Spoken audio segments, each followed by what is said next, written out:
आज वह कौन सा सीढ़ी है। हम आप सारांश रूप में समझिए। हम आप आंख बंद करते हैं तो क्या देखते हैं? घोर अंधकार को देखते हैं। वही घोर अंधकार जो है वही नरक की सीढ़ी है। बहुतों साधक ध्यान सुमरन भजन करके अपने अंदर में प्रकाश देखते हैं। कहेंगे महाराज प्रकाश तो है नहीं। प्रकाश है अंदर में, सामने आंख में रोशनी आ रही है।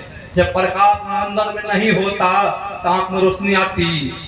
आप संसार को देखते, संसार को नहीं देखते। इससे यही साबित होता है अंदर में प्रकाश है, रोशनी है, इसलिए आंख में रोशनी आ रही है। वही संत महापुरुष ऋषि कहते हैं, जो अपने अंदर में ब्रह्म प्रकाश को देखता है, अपने अंदर में वह रोशनी वह प्रकाश को पाता है, वही है स्वर्ग की सीढ़ी। फिर संत महापुरुष ने कहा, अपने अंदर में बहुत प्रकार का शब्द हो रहा है। जब अंदर शब्द है तो मुंह से शब्द निकल रहा है कि बोली निकल रही है। अंदर में बहुत प्रकार का शब्द है।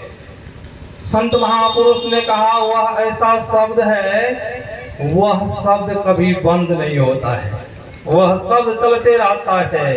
उस शब्द को अनाहत शब्द, सार शब्द कहा गया है। जो साधक उस सार शब्द को अपने अंदर में सुनते हैं, वही है अपवर्ग की सीढ़ी। उसी शब्द के द्वारा वह परमात्मा के धाम में पहुंच जाते हैं। जिस तरह हम आप यहाँ बैठे हुए थे, यहाँ से रस्सी लगा दिया जाए स्टेशन कहीं अमुक जगह तक, कोई सूरदास को पकड़ा दिया जाए तो वह सूरदास कहाँ पहुंचेंगे? जहां तक रस्सी गई है, जिस बस्ती तक, वहां तक सूरदास पहुंचेंगे। किनके द्वारा? रस्सी के द्वारा रस्सी जा रही है ना। उसी तरह हम आप भी अंदर में शब्द है, कहीं वह शब्द पकड़ा गया, वही है अपवर्ग की सीढ़ी। आपकी अधोगति नहीं होगी। तो शब्द अपने अंदर पकड़ा गया तब। किसी परमात्मा गुरु महाराज ने कहा, जो कोई भजन करते हैं उनका शरीर छूट भी गया, पुनः उनको मनुष्य का शरीर मिलेगा। किसी को कहेंगे हम इतना आदमी है, किसी को कहेंगे हम आपको बैल बना देते हैं, कहेंगे अरे महाराज बैल मत बनाइए। कहेंगे गधा बना देते हैं, सबसे बड़ा हाथी का शरीर, हाथी शरीर बना देते हैं, कहेंगे महाराज नहीं, हाथी का शरीर मत बनाइए, मनुष्य का शरीर बनाइए। संत महापुरुष ऋषि कहते हैं, हम आप जब कर्म को करेंगे, अशुभ कर्म को करेंगे, तो क्या होगा? जन्म जन्म पछताना होगा न। तो पछताना वही 84 लाख योनि में चले जाएंगे। 84 लाख योनि में 2.25 अरब भ्रमण करना होगा, 1-2 वर्ष नहीं। कहीं ईश्वर की कृपा होगी आपके ऊपर, तब तो मनुष्य का शरीर मिलेगा। कहीं नहीं हुई कृपा, मनुष्य का शरीर नहीं मिलेगा। कहेंगे महाराज किसने देखा है? संत महापुरुष ऋषि पैगंबर ओलिया पीर खुदा झूठ नहीं करते हैं।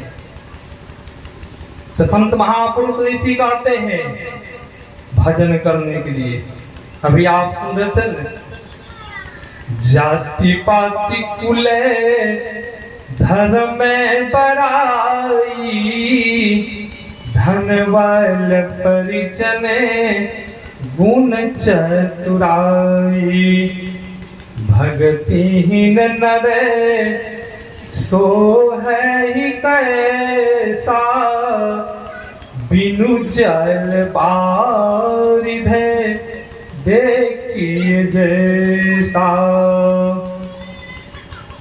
भगवान श्री राम माता सबरी से कह रहे हैं, हे सबरी, कोई जाति में उच्च जाति हो, उच्च जाति किनको हम आप कहते हैं? ब्राह्मण क्षत्रिय को कहते हैं। रामायण में है, ब्राह्मण कटुवादी भी हो तो ब्राह्मण पूजनीय है। बंदव प्रथमे महीसुर करना, मोह जनित संशय सब हरना। इस धरती के देवता ब्राह्मण है, पृथ्वी के देवता ब्राह्मण है। और ब्राह्मण को कहीं मोह है, संशय है, तो ब्राह्मण देवता हो सकता है। फिर उसी रामायण में गोस्वामी जी महाराज कहते हैं, कटुवादी ब्राह्मण भी हो पूजनीय है। किसी को गाली दे देखेंगे महाराज ब्राह्मण हमें गाली दे रहे हैं, वो पूजनीय है। खैनी खा रहे हैं, शराब पी रहे हैं, तो ब्राह्मण पूजनीय है ना। फिर गोस्वामी जी महाराज नीचे के करीब कहे हैं, ब्राह्मण वो पूजनीय योग है जो ब्राह्मण सदाचारी हो, सहनशील हो, जिसके अंदर गुण हो, जिनके अंदर शीलता हो, जो भक्ति भजन करे, वही ब्राह्मण पूजनीय योग है। तो यहाँ क्या साबित हुआ, जो ब्रह्म को जाने वही ब्राह्मण है, कोई जाति से ब्राह्मण नहीं हो सकता। यहाँ उच्च भगवान राम माता सबरी से कह रहे, कोई उच्च जाति के हो, लंबा चौड़ा परिवार हो, सगे संबंधी बहुत बड़ा हो, सब हो रिश्तेदार हो, जब उनके अंदर में भक्ति भजन नहीं हो, हे सबरी वह मुझे प्यारा नहीं है। जिस तरह पहले जब बारिश होती थी तब खेती होती थी, कि अब तो हर जगह मोटर हो गया है, बिजली से लोग खेती कर लेते हैं। पहले बारिश के इंतजार में रहते थे, तब खेती, कहीं जब बारिश होती तब खेती होती, नहीं जब होती थी बारिश तो खेती नहीं होती थी। वही भगवान श्री राम कह रहे हैं, भगतिहीन नर सोहै कैसा। जिस तरह आकाश में मेघ लगा करके बारिश नहीं हो तो वह बादल कैसा देखने लगता है, शोभाहीन लगता है देखने में। उसी तरह वह मानव है जिनके अंदर में भक्ति भजन नहीं है, वह मानव ठीक उसी बादल के समान है। क्यों? देखने में तो बहुत सुंदर है, भगवान को सुंदर आदमी प्यारा नहीं है। धन संपत्ति पैसा है बहुत, क्या भगवान को है प्यारा? भगवान को प्यारा नहीं है। तब प्यारा क्या है? संत पलतू साहब ने कहा है, साहब के दरबार में केवल भक्ति प्यारी। साहब भक्ति में राजी, उस परमात्मा को कुछ नहीं चाहिए, उस परमात्मा को भजन चाहिए, भजन में खुश रहता है। तो कहेंगे महाराज हम आप भजन कैसे करें? भजन तो बहुत करते हैं, नहीं देखते हैं, माताएं वर्ग के भी भजन भक्ति करती है। नहीं, भगवान श्री कृष्ण से श्रीमद् भागवत पुराण में भगवान श्री कृष्ण ने पूछा, हे केशव, भक्ति भजन सब करते हैं, कोई जुक्ति जान के भजन नहीं करते हैं तो वो मानव कहाँ जाएंगे? कि हम आप भी पूछ सकते महाराज, भक्ति भजन तो सब कर रहे हैं, बहुत तो ऐसे मानव है जुक्ति नहीं जाने, नहीं गुरु बनाए है, पूजा पाठ कर रहे हैं, तो मानव कहाँ जाएंगे?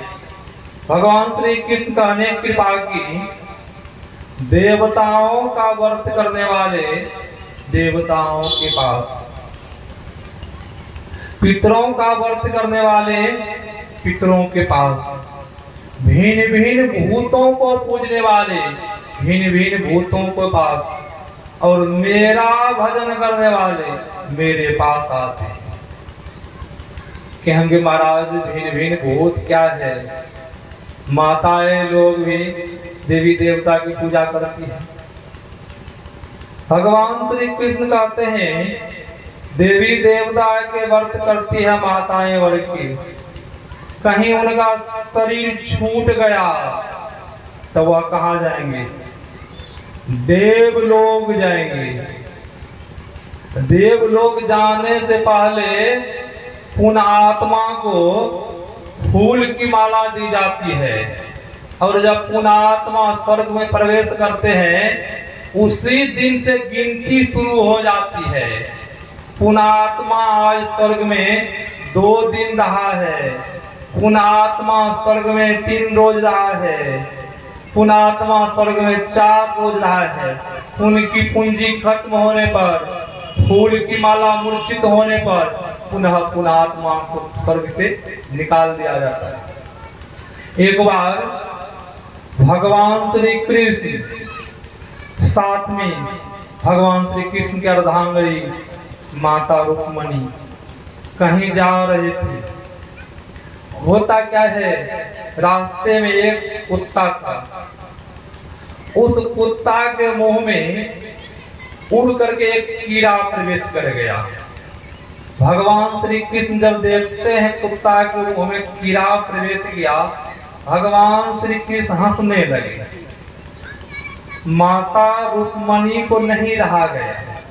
माता रुक्मणी भगवान श्री कृष्ण से कहती है कि भगवान, आप इस सुनसान जगह में आप हंस रहे हैं, किनको देख कर हंस रहे हैं आप? यहाँ तो कोई नहीं है, हम ही 2 आदमी हैं। तो भगवान श्री कृष्ण कहते, देवी छोड़ो ने। बोला नहीं, आपको बताना होगा, किसको देख कर आप हंस रहे थे? तो भगवान श्री कृष्ण ने कहा, देवी वो कुत्ता के मुंह में कीड़ा चला गया, इसलिए मुझे हंसी आ गई। तो रुक्मणी माता कहती है, कुत्ता के मुंह में जब कीड़ा चला गया तो हंसने की क्या बात है इसमें?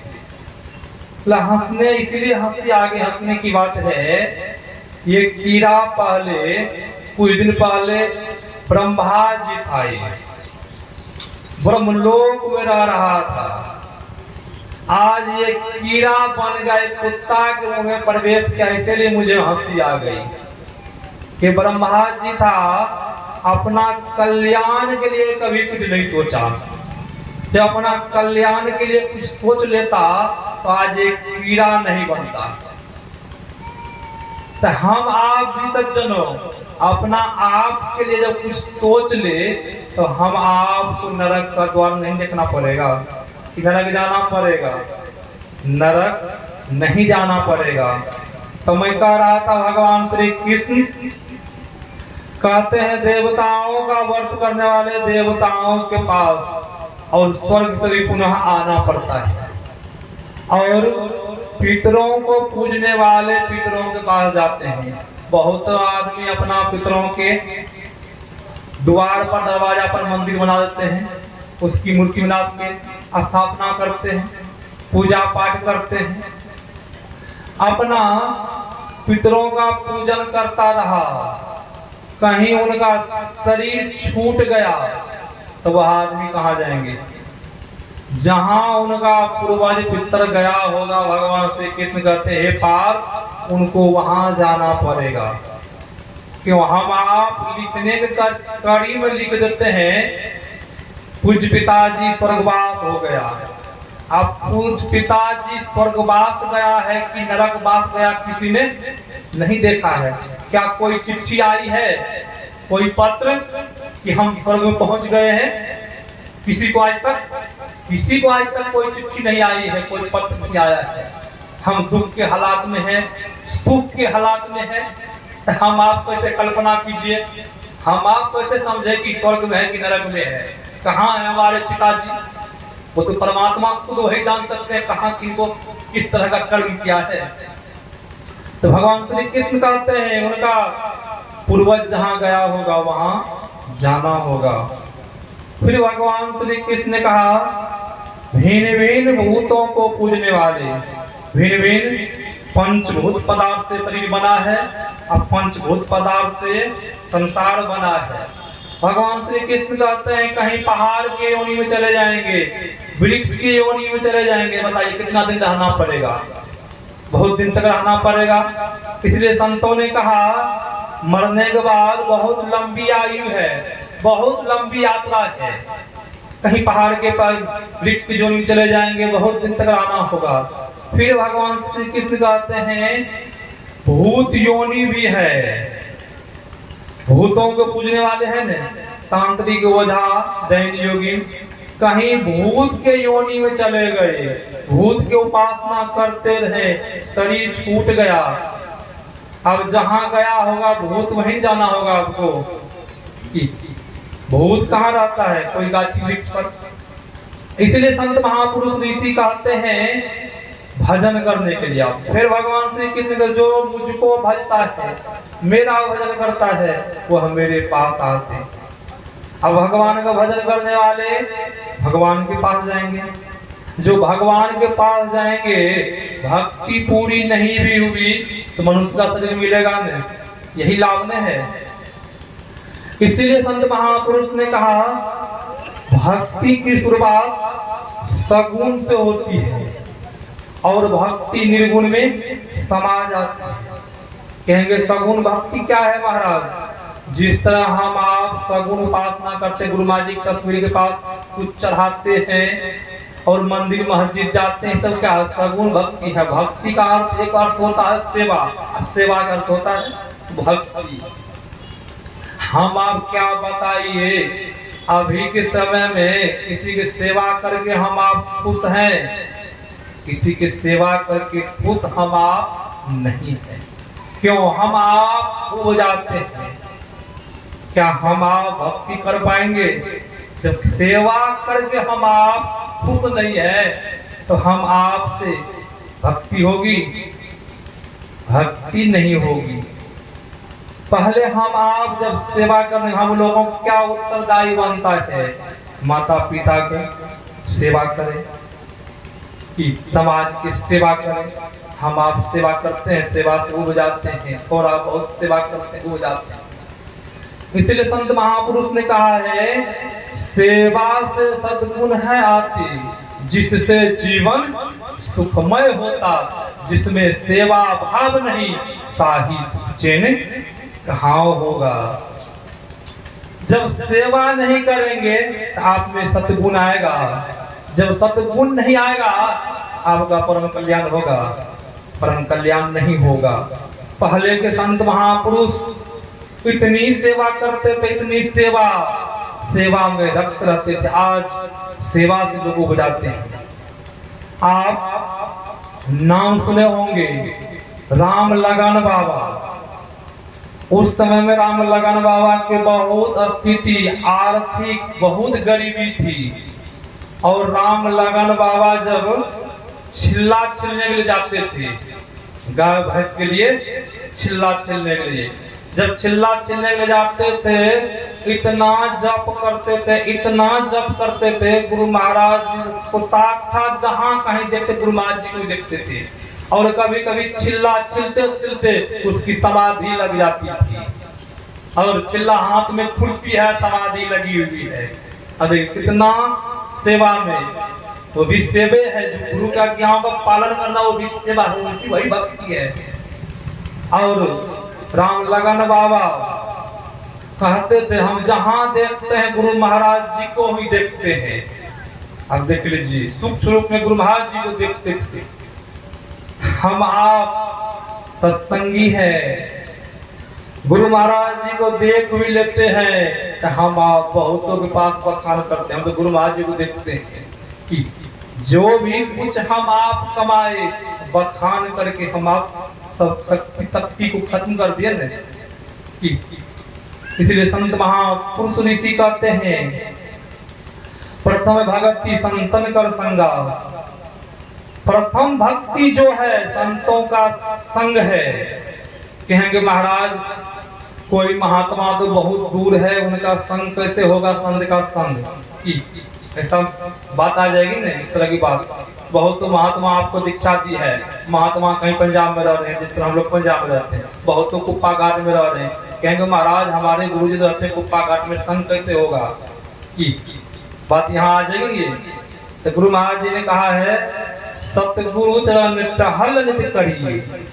टहल का अर्थ होता है सेवा। जो गुरु जी बता दिए हैं उनके बताए मार्ग पर जब चल रहे हैं, नित प्रति सत्संग कर ले प्यारा। जब नित प्रति सत्संग कर रहे वही है संतों का संग, वही संतों का संग। इसीलिए परम संत बाबा देवी साहब ने कहा था लाला संतों की वाणी जो है वो चिट्ठी है, और चिट्ठी आधी मुलाकात है लाला। किसी को आधी मुलाकात हो जाए एक न एक दिन पूरी मुलाकात भी होगी कि नहीं होगी, क्योंकि आधी मुलाकात हो गई है ना। इसीलिए सिख धर्म में गुरु गोविंद सिंह जी महाराज ने कहा, सबों सिखियों को हुक्म है गुरु मानियो ग्रंथ। जो बात बाबा देवी साहब कही है वही बात गुरु गोविंद सिंह जी महाराज कही, गुरु मानियो ग्रंथ। जब ग्रंथ के बताए हम आप चलेंगे, संतों की वाणी चिट्ठी है उनके बताए, जब मार्ग पर चलेंगे एक न एक दिन पूरी मुलाकात भी हो जाएगी न। इसीलिए कहा प्रथम भगति संतन कर संगा, दोषम कथा प्रसंगा। जहां कथा हो हे सबरी, जहां कथा हो, जहां सत्संग हो वहां जाना, कथा में प्रेम करना, वही है दूसरी भक्ति। फिर कहा गुरु पद पंकज सेवा, तीसरी भगति अमान, चौथी भगति मम गुणगन, करई कपट तजी गान। घमंड छोड़ करके गुरुओं की सेवा करनी चाहिए ना, कि घमंड जब हो, अहंकार हो मन में, बहुत अहंकारी है ना, उनको मन में अहंकार रहता है। बहुतों को बहुत प्रकार का अहंकार होता है, धन का अहंकार होता है, सुंदरता का अहंकार होता है, बहुत तरह का मत होता है। कि जब अहंकार रख करके सेवा करें तब तीसरी भक्ति होगी, तब तीसरी भक्ति नहीं होगी। कपट को छोड़कर, घमंड को छोड़ करके जो कोई गुरुओं की सेवा में तत्पर रहते हैं वही है तीसरी भक्ति। चौथी भक्ति है कपट छोड़ करके गुणगान करना। कहेंगे महाराज मेरे अंदर कोई प्रकार की कपट तो नहीं है। जब कपट नहीं है आपके अंदर में, तब भाई के, अपना बड़े भाई छोटे भाई के क्यों ऐल को काटते हैं? कि काटते हैं, नहीं काटते हैं? जमीन पर जतवा था क्यों भाई की जमीन को हड़प लेते हैं? कपट है कि नहीं अंदर में? कि बेईमानी शैतानी करते हैं, कपट है ना। गुणगान तो कर रहे हैं, बहुत आदमी कहते हैं महाराज, हमसे कहते बहुत आदमी महाराज ये तो बहुत पुराना सत्संगी है कि बहुत क्या बतावे महाराज, इनका बहुत आप कहने योग में है। ये इस तरह का आदमी क्यों ऐसा कर? सत्संगी है फिर भी आपका समाज में लोग कपट भरा हो। चलिए गुणगान भी कर रहे हैं, अंदर में कपट भी है, बेईमानी शैतानी भी करते हैं, झूठ थोड़ा बहुत भी बोल लेते हैं, समय आने पर जमीन के लिए झूठ भी बोलते हैं। कि जब महाभारत को पढ़ेंगे, युधिष्ठिर जी महाराज का रथ जमीन से ऊपर चलता था। कि थोड़ा सा झूठ बोले थे, ज्यादा झूठ नहीं बोले थे। कि हम आप जिस तरह मोबाइल में झूठ बोलते हैं, कान में मोबाइल लेते रहते हैं, कहीं कहते हैं कहीं, क्या हम लोगों को नरक नहीं जाना पड़ेगा? अवश्य नरक जाना पड़ेगा, चाहे मोबाइल पर झूठ बोलिए या घर में झूठ बोलिए। झूठ तो झूठ है, उपनिषद ग्रंथ को पढ़ेंगे सबसे बड़ा पाप झूठ है। हम आप फिर भी मोबाइल पर, महाराज मोबाइल पर तो झूठ बोलते हैं। अरे मोबाइल पर झूठ बोलते, नरक तो जाना ही पड़ेगा। मोबाइल पर झूठ बोलिए या घर में झूठ बोलिए। कि धर्मराज युधिष्ठिर जी महाराज कृष्ण जी के कहने पर कुरुक्षेत्र के मैदान में अश्वत्थामा नाम के हाथी भी था और अश्वत्थामा नाम के मनुष्य भी था, और भगवान श्री कृष्ण की प्रेरणा पर थोड़ा सा झूठ बोले। उनको पूछे तो अश्वत्थामा नाम बोल ही रहे थे, शंख फूंक इतना जोर से लोग वहां समझ नहीं पाए। परिणाम क्या मिला? युधिष्ठिर जी महाराज का रथ जमीन पर चलना शुरू हो गया। थोड़ा सा झूठ जो पाप बन गया था ना, जमीन पर चलना शुरू हो गया।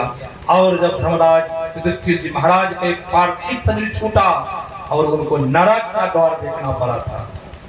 क्या हम आप नरक नहीं जाएंगे?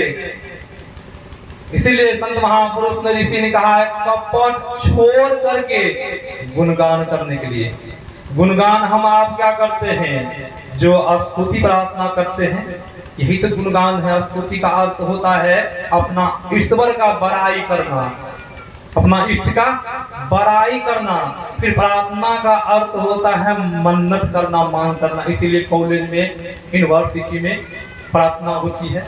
इसीलिए संतों की प्रार्थना हम आप इसीलिए करते हैं, संतों का बहुत बड़ा उपकार है हम लोगों पर की, बहुत बड़ा उपकार है, इसलिए हम आप प्रार्थना करते हैं। माता पिता का उपकार है कि तो बहुत बड़ा उपकार है, इसलिए हम आप जब कपट छोड़ के इस तरह स्तुति कीजिए, जिनका हम बड़ाई कर रहे हैं वह आदमी नजर के सामने आ जाए, तब सोचिए हम सही सही स्तुति कर रहे हैं। जब सामने आ जाए तब, जब सामने नहीं आ रहा है तो सोचिए अभी भी कमी है, मन में कपट चल रहा है, कुछ मन में चल रहा है। जब इस तरह जब सामने गुरु महाराज जी आ जाए तब उनसे मन्नत कीजिए, मांग कीजिए। क्या मांग कीजिए? प्रेम भक्ति दीजिए गुरु बिनवों कर जोड़ी। तब उनसे आप भक्ति मांगिए, जो भी कुछ मांगेंगे आपकी मन्नत पूरी हो जाएगी, तब पूरी होगी। बहुतों के देखते हैं, बहुतों की जब मन्नत नहीं होती है पूरी, इच्छाएं पूरी नहीं होती है तो क्या करते हैं? गुरु महाराज में शक्ति नहीं है। बहुत लोग गुरु महाराज जी को छोड़ देते हैं, पूजा पाठ करना, सत्संग करना छोड़ देते हैं। बहुत तो प्रकार की घटना घटती, बहुत पुराने सत्संगी है, उनके घर में किसी प्रकार की घटना घट जाती है। बहुत तो ऐसे हैं सत्संग भजन करना छोड़ देते हैं, कहते गुरु महाराज जी शक्ति नहीं, गुरु महाराज जी बचा देते तब नहीं। तो कौन नहीं संसार से जाएंगे? कौन इस संसार में रहने के लिए आए हैं? कोई सदा रहेंगे, सबको जाना है। भक्ति भजन आप करेंगे तो आपको न मिलेगा, जो किया उनको मिला है। जो जाने वाला तो चला है जेबे करेगा, वो थोड़ी रहेगा। जिनको जाना है, जिनकी आयु की अवधि खत्म हो गई है, तो उनको आपको रहने तो बचा लेंगे। कितना बांध के रख लीजिए, बांध के भी रखेंगे फिर भी वह नहीं रहेगा, क्यों? उसकी आयु खत्म हो गई है। इसलिए संत महापुरुष कहते हैं जब गुरु के चरण में कहीं चले जाएंगे आपको बचा लेंगे। कौन? जो ने करे लकीर सो करे फकीर। गुरु में वह क्षमता होती है, गुरु आपको मरने से बचा लेंगे। जिसकी तस्वीर लगी हुई है, परमराग गुरु महाराज जी जब 100 शरीर में थे, इनके सेवक संतरी परमहंस जी महाराज, उसकी आयु की अवधि खत्म हो गई थी और परमराग गुरु महाराज जी के चरण दबा रहे थे। होता क्या है, कालदेव कौवे के रूप में आ गए। किनको? पूज्य संशय बाबा को लेने के लिए। पूज्य गुरु महाराज जी को चरण दबा रहे हैं, काला कौवा आकर के चौकी तर में जाके बैठ जाते हैं। होता क्या है, जो संत होते हैं वह दर्शी होते हैं, समदर्शी होते हैं, सबों के मन के बातों को जानते हैं। जो संत होते हैं, गुरु महाराज जी जान गए कि कालदेव कौवे के रूप में आ गए हैं। और परमराग गुरु महाराज जी कहते हैं, क्या जी ये राम राज नहीं है, राम के रहते दशरथ जी को लेके चले गए थे, ये मेही राज है, मेही को रहते संसेवी जी को नहीं ले जा सकते हैं, भागो निकलिए यहाँ से जाइए। इतना कहना था और काला कौवा चौकी की तरफ लेते वो कौवा भाग गया। ये कब हुआ? संत के चरण में थे ना, तो संत आपकी आयु खत्म हो गई, फिर भी संत के जब चरण में है तो आप बच सकते हैं, आपको बचा लेंगे। उस तरह की जब श्रद्धा होगी तब न, जब उस तरह की श्रद्धा नहीं होगी, विश्वास नहीं होगा, तब नहीं बचाएंगे। कहेंगे 100 वर्षा भक्ति, थोड़ा इधर भी पूजा कर ले, थोड़ा उधर भी पूजा कर ले, कि हम आप पाठ में गाते हैं एक सर्वेश्वर पर अचल विश्वास पूर्ण भरोसा। खाली कहने से थोड़ी होगा, जब विश्वास करेंगे तब न, विश्वास करके अब बताए मार्ग पर चलेंगे तब। विश्वास भी कर लिए, जब बताए मार्ग पर नहीं चले तब लाभ नहीं होगा। परमराग गुरु महाराज जी अभी भी साक्षात है, अभी साक्षात है। बहुतों की इच्छाएं भी पूरी होती है, तो साक्षात में है। हम लोगों तस्वीर में देखते होंगे जब परमराग के अंतिम उपदेश है, सुकृत कर ले नाम सुमर ले, कि हम आप जानते हैं को जाने कल की जगत में खबर नहीं पल की, झूठ कपट करी माया जोरनी, बात करे छल की, पाप की पोट धरे सिर ऊपर, किसी विधि होई हल्की, जगत में खबर नहीं पल की। यह मन तो है हस्ती मस्ती, काया मिट्टी की, श्वास श्वास में नाम स्मर ले, अवधि घटे तन की। परम संत बाबा देवी साहब के अंतिम उपदेश है। सत्संगी लोग परम संत बाबा देवी साहब से कहते हैं, हजूर आप तो जा रहे हैं संसार से, कुछ उपदेश करके जाइए। तो परम संत बाबा देवी साहब ने कहा, देखो ये संसार जो है वो हम है, ये संसार झूठा है, इस संसार में अभ्यास करो, भजन करो। वही बात गुरु महाराज जी कहे, सुकृत कर लो, शरीर जो मिला बहुत ईश्वर की कृपा से शरीर मिला है, कब छूट जाए कोई पता नहीं है। जब प्रभुराज गुरु महाराज जी के पास शरीर छोड़ दिए गुरु महाराज जी, तो गुरु महाराज जी जब शरीर छोड़े तो उस समय इतना मोबाइल नहीं था, रेडियो स्टेशन से प्रचार किया गया था, बहुत देश विदेश से सत्संगी लोग आए थे, बहुतों काफी भीड़ हुई थी महर्षि में आश्रम कुप्पा घाट में। परमराज गुरु महाराज जी को जलाने के लिए, पार्थिव शरीर को जलाने के लिए चंदन की लकड़ी मंगाई गई थी, और जब चिता सजाई गई, जब अग्नि दान की गई, और परमराज गुरु महाराज जी और भक्त लोग बिलक बिलक के रो रहे हैं कि अब हजूर तो शरीर में नहीं रहे, हम लोग तो अनाथ हो गए। कि संसार में आम आदमी की जब मृत्यु होती है उनके लिए कितना लोग रोते हैं, जो संसार के मालिक इस पार्थिव शरीर को त्याग के चले गए उनके लिए कितने लोग रोते होंगे। बहुत काफी लोग सब रो रहे हैं, सब कह रहे हैं कि हम लोग अब अनाथ हो गए, अब हजूर तो शरीर में नहीं रहे, हम लोग जिनके सहारे जी रहे थे वो तो अब नहीं रहा इस संसार में। हुआ क्या, परमराज गुरु महाराज जी पुनः जलती चिता में प्रवेश किए और चिता से हाथ निकल आशीर्वाद दिए सबको। उस जलती चिता से सबों का आशीर्वाद दिए। इससे क्या होता है साहब, परमराज गुरु महाराज जी शरीर नहीं छोड़े, भले ही पार्थिव शरीर होती शरीर को छोड़ के चले गए, गुरु महाराज जी अभी भी हम लोगों को अनुशासन दिए, बताए कि अभी भी हम है, तुम लोग चिंता मत करो। गुरु महाराज जी यही संकेत ने किए हैं। फिर भी बहुत सत्संगी को भ्रम हो जाए, संशय पैदा हो जाए, उनको क्या कहिएगा। इसलिए हम आप सुन रहे थे, चौथा भक्ति हम आप सुन चुके हैं। पांचवा भक्ति है मंत्र जाप मम दृढ़ विश्वासा, पंचम भजन सो वेद प्रकाशा।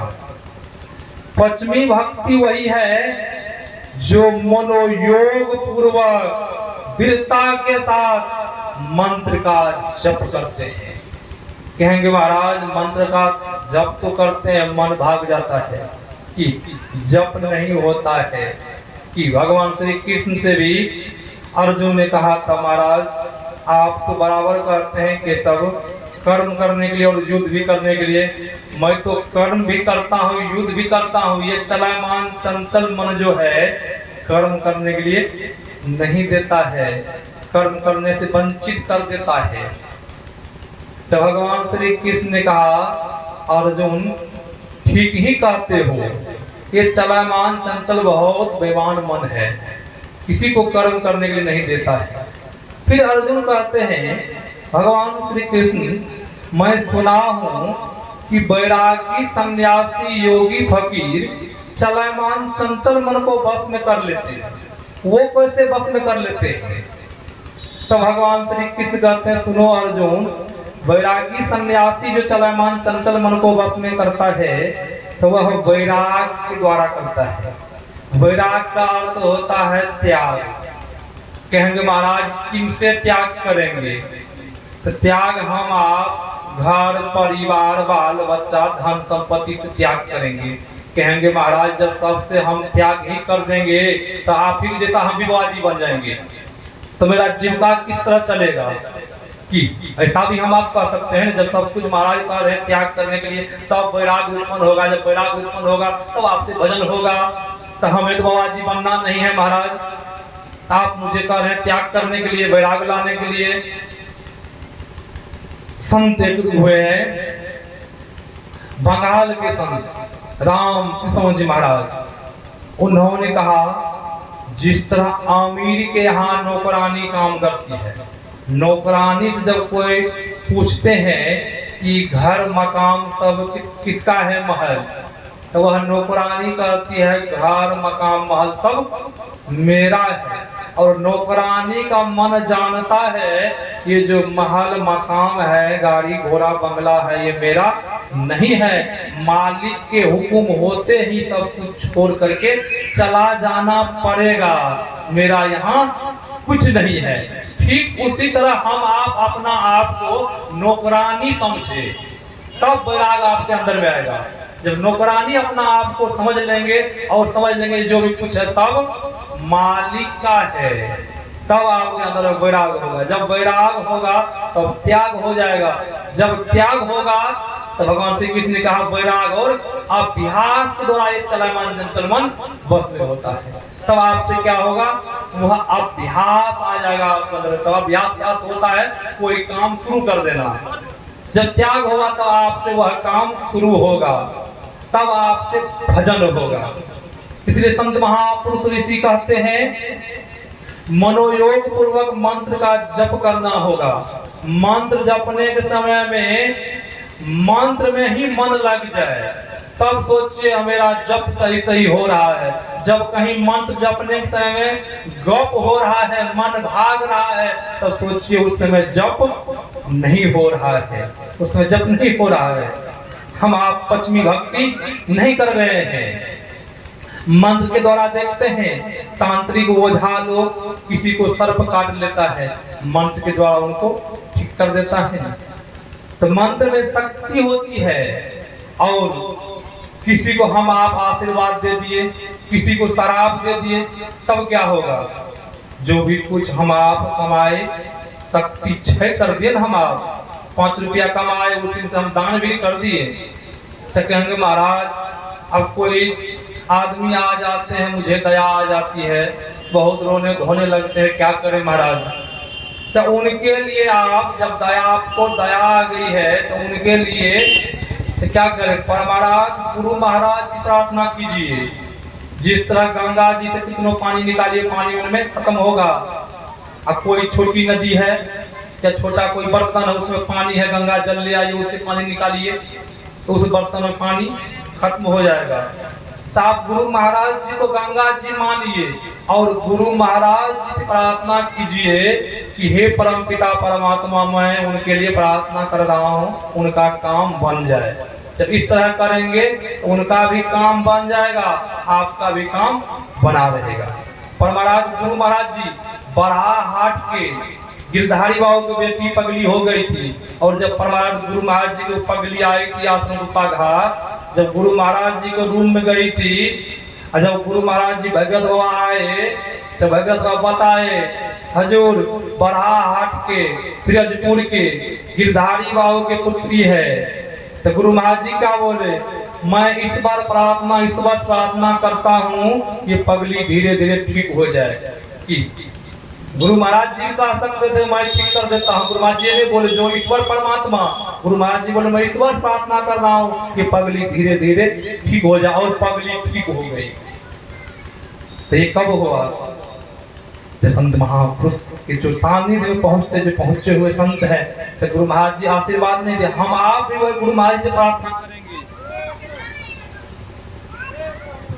तो हम लोगों का शक्ति जो है अपने अंदर में है वो शक्ति क्षय नहीं होगा।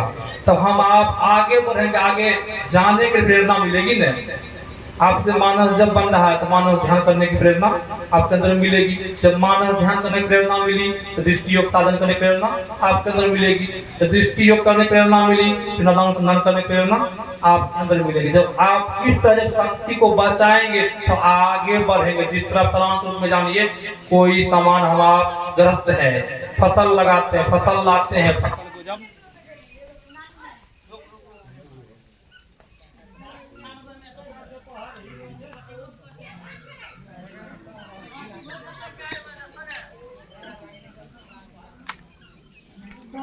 ग्रस्त है, फसल खेती करते हैं, फसल लाते हैं, उनको लाड़ चाड़ करते सुखाते हैं। जब उनको समझते हैं किधर उठता, ऊपर की ओर। उसी तरह हम आप जब अपना आप को समेटेंगे तो किधर उठेंगे, ऊपर के ओर। उर्धगति होगी, जब उर्धगति होगी तो एक न एक दिन उस परमात्मा को पा लेंगे, ईश्वर के पा लेंगे, सदा अखंड सुख को पा लेंगे। जहाँ से पुनः सबसे बड़ा दुख है आवागमन का दुख है, सबसे बड़ा दुख दिया गया है। इस दुख से हम आप छुटकारा पा लेंगे यही भजन के द्वारा। और कोई फैक्ट्री नहीं बनी है, कहीं हम कोई दवाइयाँ नहीं बनी है, दवाइयाँ खा लेंगे हम आप मुक्त हो जाएंगे, किसी प्रकार का इस तरह का नहीं बना है। आप इसी भजन के द्वारा, भक्ति के द्वारा हम आप उस परमात्मा को पा लेंगे। यही आप लोग सेवा मैंने सुनाया, फिर बाबा से सुनेंगे इसी प्रतिपादित विषय पर। मुड़ी भी डोला दिए तो वही घोड़ा वही मैदान नहीं हो, जीवन उतारेंगे तब लाभ होगा। जब जीवन उतार लेंगे, भक्ति भजन करेंगे, तब एक न एक दिन उस परमात्मा को पा लेंगे। यही आप लोग सेवा में सुनाया मैंने। श्री सद्गुरु महाराज की जय।